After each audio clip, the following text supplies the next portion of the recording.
Many people know I almost died last year. I was like, is this what's keeping me out of heaven? That I have to make sure that this rule is implemented well, that I can't die until you do this rule right. We've done all the work. We've been working on this for almost 18 years. We're finally successful. We got our White House bill signing, and then to have to come back and still work this hard on implementation is frustrating.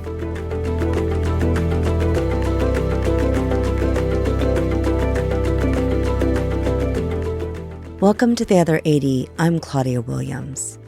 There's a great video that anyone working in health should sit down and watch. It's a recording of a Senate Finance Committee meeting to discuss failures in the organ transplant system. At the 48-minute mark, Donna Cryer begins her testimony as the founder and CEO of the Global Liver Institute, but also as the recipient of a liver transplant. Immediately, it's clear Donna is not there to mince words. She is clear, brutally honest, and she gets right to the point.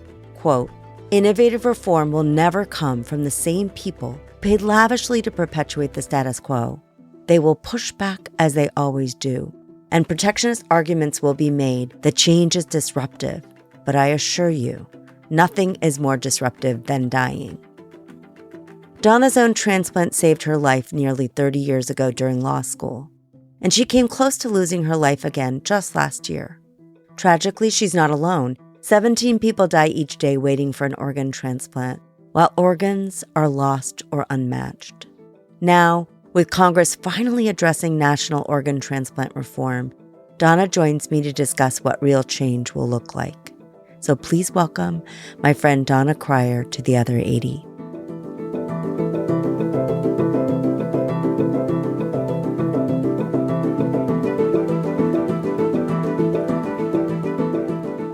I was listening to sleep stories all night long, and actually, I slept very well. I don't know anything about that story.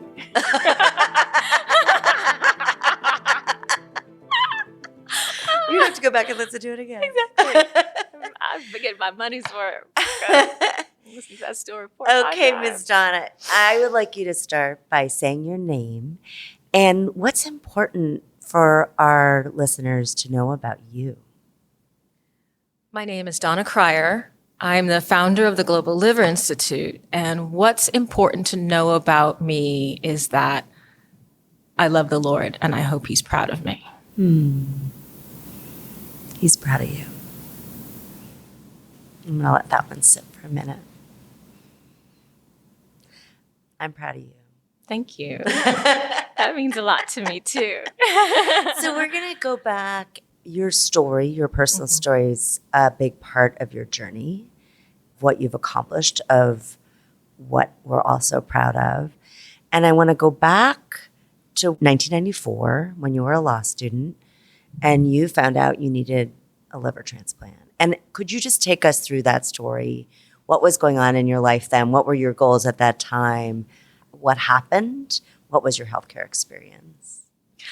Thank you so much for that question. I am very fresh from the Global Liver Institute's Advanced Advocacy Academy, where we had 200 people with liver disease, either for themselves or their family member, often their children, their infant, telling their stories. And so I think that the fact that my story now includes all of their stories is the greatest privilege.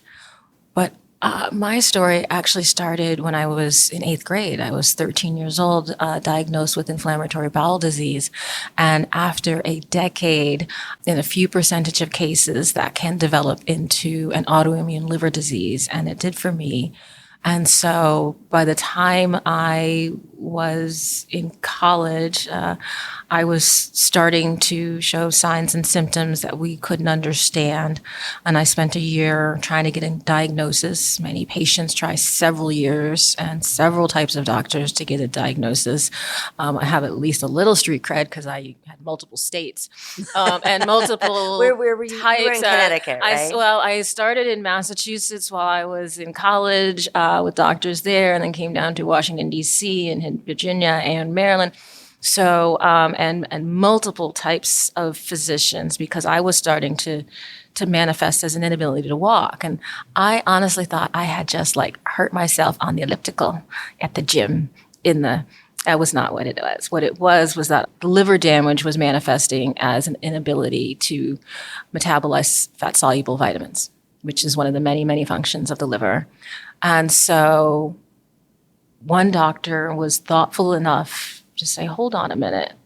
And he reached out to a researcher at the University of Colorado from his office there in Maryland.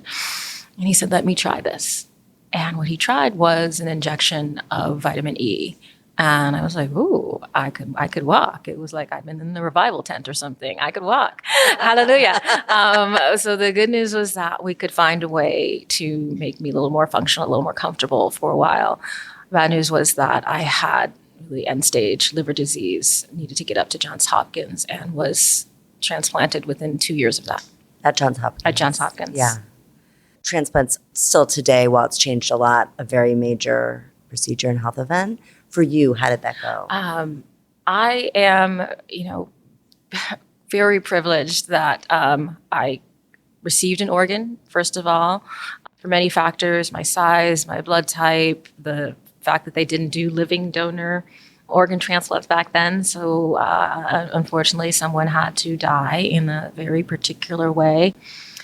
And that I have kept that same liver for, in a day or two, it will be 30 years. What's the date? September 29th. Okay, I'll be thinking about you. Thank you. We have a whole Because of My Transplant campaign that people all over the world now talk about what they've been able to do because of their transplant. Think about how many things were created by Steve Jobs after his liver transplant. For example, we didn't have iPhone, what are we on now, 16, 18? And so just really wanted to help people think about not only the miracle of the surgery and the medications and the everything that came together at that moment, but what it meant for people's families, what it means to have that person back to be able to go to school. So I finished law school, and since my transplant, I've been married, I had family, all these different things I've been able to do, built an organization or a few because of the transplant. And so I always like people to sort of focus on the positive and the possible. So that's part of that. I want to move to a discussion of UNOS. I was planning to do that at the end, but I feel like this is the appropriate sober contrast to the hopeful possibility. And I'm going to read something that you said. So it's going to test my love for God and my godliness in the word choices I use about this. I'm going to use your words, Donna Cryer. UNOS is the organization in this country that manages the organ supply, who gets picked to have a transplant and other things. And they've been in the spotlight for a long time, but in a more prominent spotlight recently. And I want... How'd that happen? How did that happen? I want you to tell us. So just over a year ago, you called on Congress to pass legislation to, in your words, break up the deadly federal organ monopoly. And you said the failures of the U.S. organ procurement system are devastating, leaving in their wake needless death and breathtaking inequality. The fault lies squarely with UNOS. And those were, I'm shivering again, those are very strong words. And I'd like you to help everyone understand, what is this organization, what went wrong, and where are we now in fixing this problem? Well, nothing that involves human beings is perfect. We understand that. But there should be an arc towards improvement. And there should be accountability and transparency. And that's really what we were all asking for. So the transplant system, sort of as we know it, was created in 1984.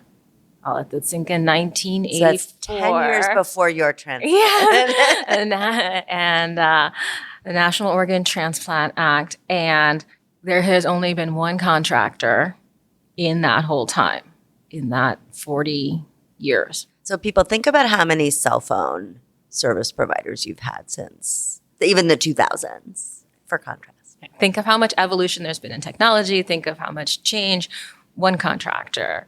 And they are under contract to CMS. They are under contract to you, the taxpayer, to the United States government. And there was also important to understand in this, monopolies given nationally, regionally, they have changed a little bit, but basically there are monopolies given by region to organ procurement organizations whose job is to go out into communities, create relationships with communities, all communities, not just like the fancy communities, the communities they like to hang around in, but all the communities, so that when the unfortunate situation happens that someone dies, that either beforehand or in that moment, they trust the system enough and are prepared enough and have heard enough to make the decision to donate their loved one's organs. You can sign your organ donation card. Often it's not with you in an accident. You can sign up at your DMV.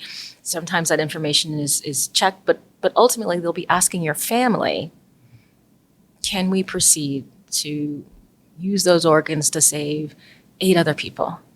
13 other people, depending on skin and tissue and corneas and things. And we found that the organ procurement organizations were not doing their jobs, was a big part of it. So we have a lot of information, and we know what top performing OPOs do and how well they serve their communities. And you can see, areas of the country have short wait times, and they have lists where African Americans and Hispanic and Asian Americans are as equally served as other Americans. And we have so many areas where that does not happen, where disparities exist and where there are long waiting lists and where people die because people have not done their jobs. We have had instances where organs have been left in igloo coolers on airplanes. We have had money spent on jets and Rose Bowl floats. We have high CEO salaries, and we have a contractor who hasn't controlled that, hasn't created any consequences for bad performance. And so what we are so grateful for is that the Senate, the House and the Senate, in a very bipartisan way, finally listened to the advocates and listened to people inside. As I was saying recently to some members of the federal government, we were not outside agitators. I was on staff at UNOS. Even if you were. I know, exactly. I'm not. But just in case you were thinking that these are people who just came from outside, don't know what they're talking about, the people who were testifying were the head of the Patient Affairs Committee, current and past. I had been a UNO staffer. I was on Membership and Professional Standards Committee afterwards. And so we were all telling them exactly what we saw, exactly what the system does. And there were reams and reams of evidence and newspaper articles and exposés. And so the facts were just so clear. And so we were able to get an OPTN Modernization Act passed. And now we're just working on the implementation. We want implementation as the law was written, and that really includes creating independence and transparency so that the people who got us in this problem are not the same people who are entrusted to somehow magically get us out. That doesn't make any sense. And so, people have cited continuity. I'm like, continuity of what? The death or the dysfunction? Which one? And so that's what we're looking at now and paying very close attention to the implementation of the legislation, of the regulations, of the rules that will govern, hopefully, a new transplant system that will be able to be updated in technology, that will be able to award contracts, multiple contracts to people who can do parts of the job in the best way possible, and that includes organ procurement as well. And also that the data that we have includes data on race and ethnicity so that we can, if we're putting on, blindfolders so that we don't see the problems, well, guess what? We won't see the problems. So we need to have all of the data. We need to have this year's data, the most recent data used, not just like, maybe we should start to collect data. No. Stop trying to make me crazy. Make use of just this data that we agreed on that you have. Let's start here and move forward together. And we can. what will be coming out that people should be paying attention to? Will there be regulations? Will there be procurement, RFPs? Those are all either just issued or are pending for various parts of the contract and the OPTN system. Okay. And if Congress called you today and said, what's one thing we need to be careful of in our oversight, what would that be? I would tell them. I do tell them. We almost like have a Friday call. In your Friday call. My Friday call. I think that it is fair to let them work this out. The type of advocate that I am, as you know, is to try to work inside the system as much as possible and to give people the opportunity to do the right thing, particularly now that we've given them all the tools to do it. So they know, those who need to know my opinion on this. I joke, not joke, that as I see this new generation of advocates, I laugh because I say, you could have had it, you could have changed when you had me, nice, lawyerly, civil me, asking you politely to do the right thing. Now you're going to have to deal with this new generation and you're not ready. You're not even close to ready for what they're going to bring. And so I'm just going to get some popcorn and go sit in the front row and just watch them work because people have had a chance to do the right thing. And we've now made it really, really easy for them. We've done all the work. We've been working on this for almost 18 years, almost the entirety of my professional life, and we were finally successful. We got our, White House bill signing, all the things, and then to have to come back and still work this hard on implementation is frustrating. Many people know I almost died last year, and I was like, is this what's keeping me out of heaven? That I have to make sure that this rule is implemented well, that I can't die until you do this rule right. I'd love to move on to another issue because there are so many in transplantation. We've had wonderful conversations with the Indian Health Service, for example, on how they would like to be able to connect more people on reservations earlier to the healthcare system, to hepatologists, because right now they end up needing transplants, but they're so late and so sick. And so if we can help them connect with resources in those communities, whether it's Alaska or Arizona, earlier, then we can save a lot of our native populations. So I'd rather go work on that. You've talked about your role as a patient advocate, about how your organization trains patient advocates. What is that kind of unique role of patient advocacy and patient advocates? So give us a kind of 101 on that reluctant role that many people find themselves in and what their voice means and why we should be embracing that. I often think if you had many people with great deals of experience and intelligence who are highly motivated to help you achieve your goal, why would you not want to use them? Why would you not want to partner with them? Why would you work really, really hard to keep them away from solving the problem? And that's how people treat patients and patient advocates. I'll give one other perspective on this before I give the definition. I was in the corporate offices of a large company, and I said to them, I have worked with you when I was on staff at a PR firm, so I know the rate that was charged. And I know I was a consultant, so I know the rate that you paid for my expertise as a consultant. So now that I come to you as a patient advocate, you want to pay me a fraction of that. Did I get dumber or just less valuable to you? Please explain. And their eyes they kept looking for anybody in the room to help answer the question. But I think that, again, goes to I didn't change as the person. I wasn't any less talented or knowledgeable. In fact, every year I learned a little bit more. And yet, once you put the label patient advocate on someone, they're assumed to have no skills and no talent and no education and really nothing to add. And that's what I've really spent a lifetime trying to change. So there's a formal definition of patient advocates, and often you might hear about sort of professional patient advocates, either in a hospital or somebody who's helping navigate or solve problems or be an ombudsman in the hospital. And those people are very, very important. But what I'm talking about is someone who has gone through something and has what we call lived experience. And that can be as the patient or the caregiver. Because really, if you have close family and friends, they're going through it with you too, and they are learning something, perhaps something a little different, but they are affected, they are tired, they are frightened, they are frustrated, they are worn out. And so what I talk about in our Advanced Advocacy Academy is that person wanting to become someone who makes it better for others. So either they don't have to go through that, or to solve some other pain point that they noticed along the way.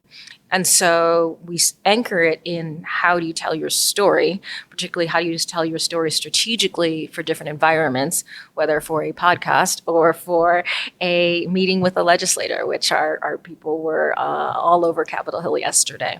And then we go into R&D and value reimbursement, hospital navigation, and both, sort of regulatory and state policy. So because we do deal with a lot of different agencies, they have an impact on our work.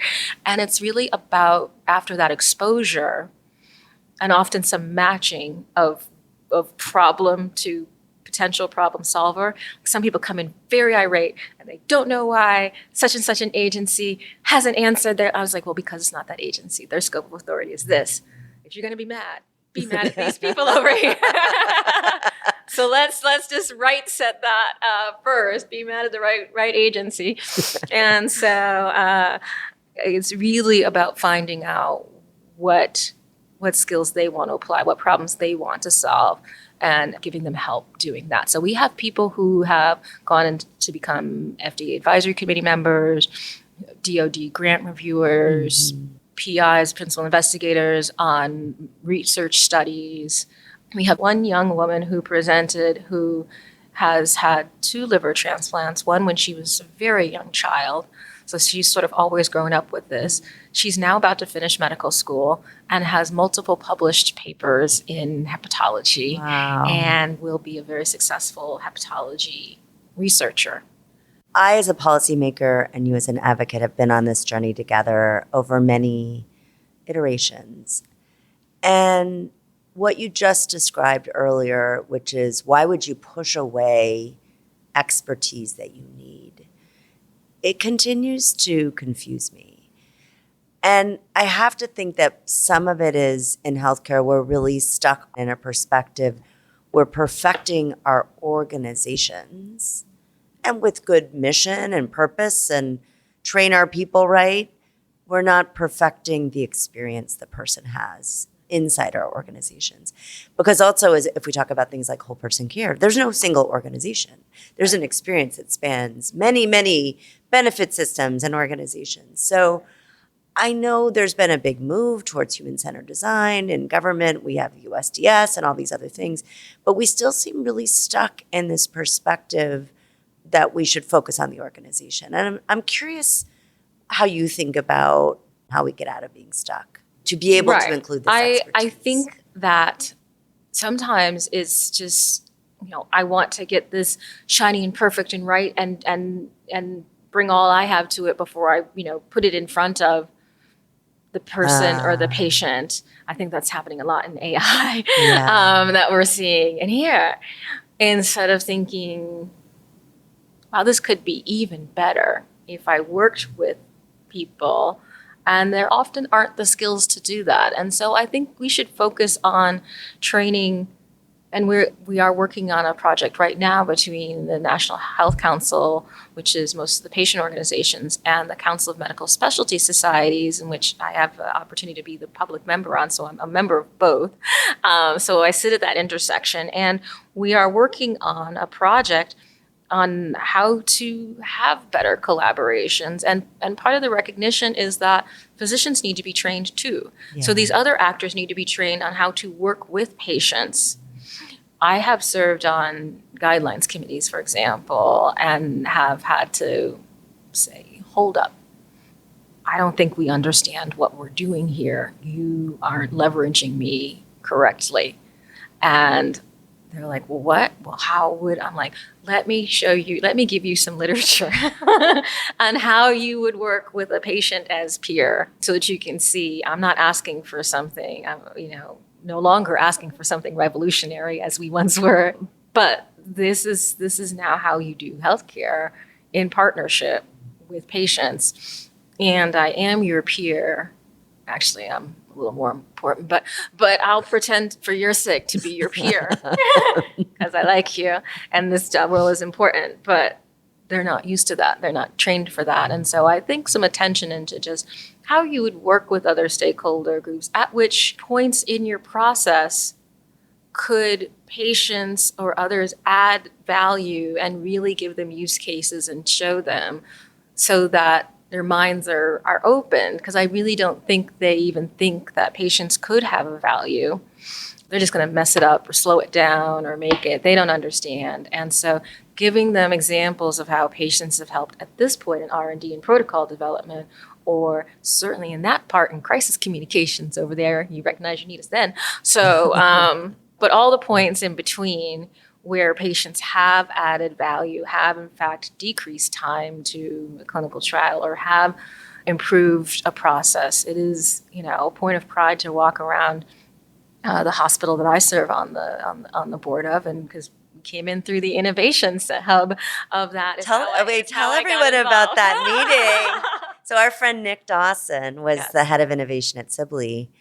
And he decided to call all the leaders of the hospital together with our friend who's since passed away, who was on stage, you, me, Nick, I can't remember who else was there, and ask this panel of patient experts, what should the hospital be doing? And what did you say?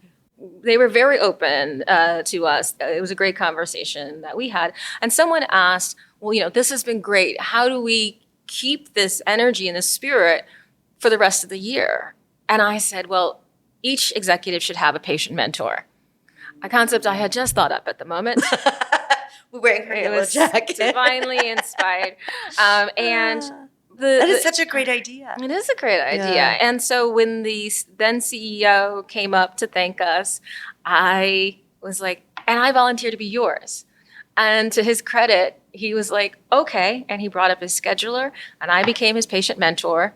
And we met every month for the next year, and we ultimately wrote a paper together with Peter Provenos, the legend in patient quality and safety.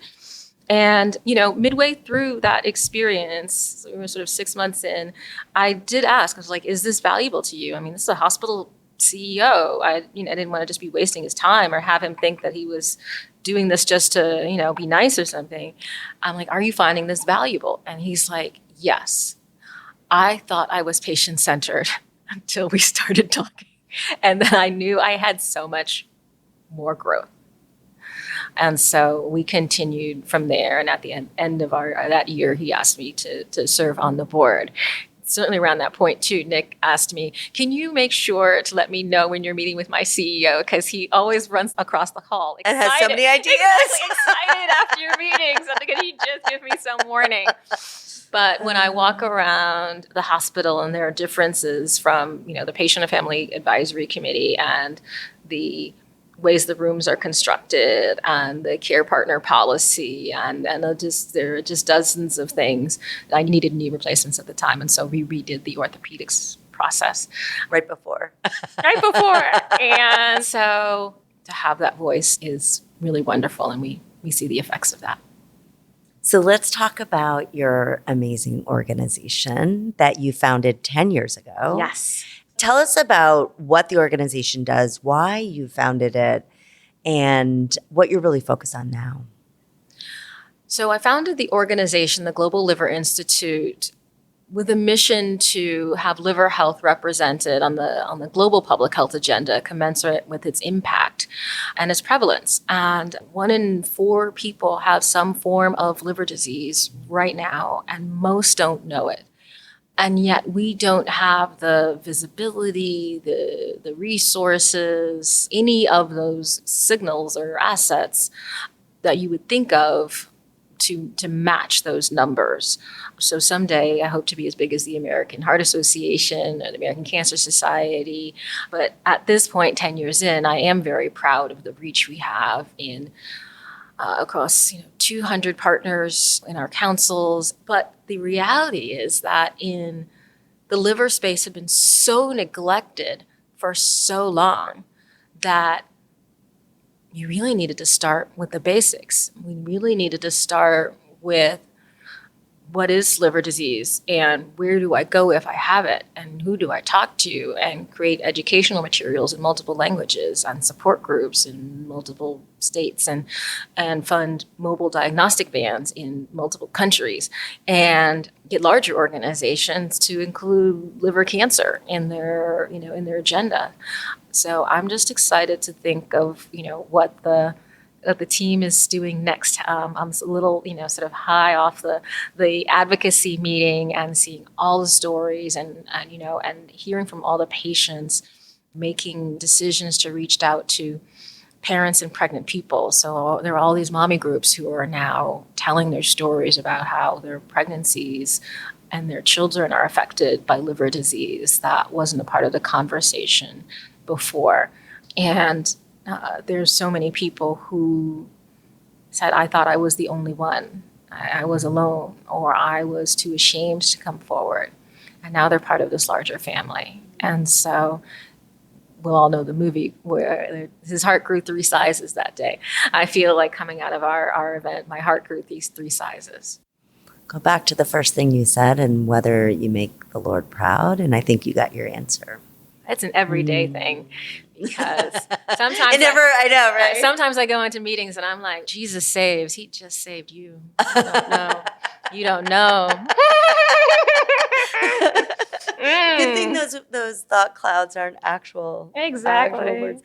We are rounding out this conversation. I'm very sad to see it ending, and I think this is my commitment to find a time for tea and catch up. I love tea. One of the awesome duties I have is to help the Berkeley School of Public Health think about more deeply about how to prepare and launch the next generation of bold change makers.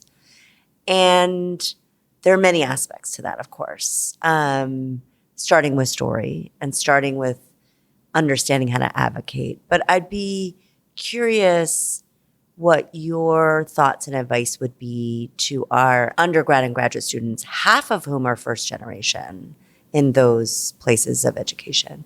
What guidance would you give them? Well, I think the first rule of trying to make history is don't try to make history.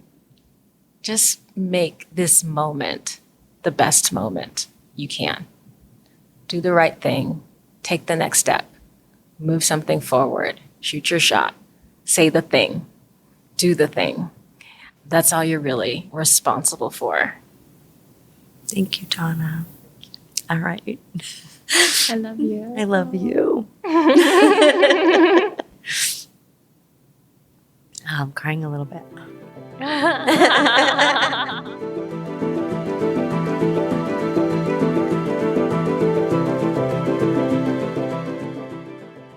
I'm going to end this episode in a surprising place. Why is implementation so hard? Donna and other advocates fought for decades to break up the deadly organ monopoly. Congress was willing and able to act, and they did, which is rare. And after all those years of lobbying, testifying, and honestly begging, I think we can all agree that advocates like Donna Cryer should get a rest. But as many of us know, that's not what is happening now. Now, those advocates are working just as hard to get those changes actually implemented.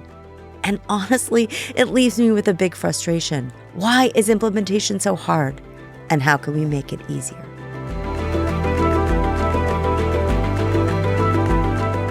This podcast was created by me, Claudia Williams. My podcast producer is Avery Moore-Kloss. Check out the show notes for more information on Donna Cryer and her work on transplant reform. There is more information on my background, this podcast, and our guests on our website, www.theother80.com. Until next time, I'm Claudia Williams.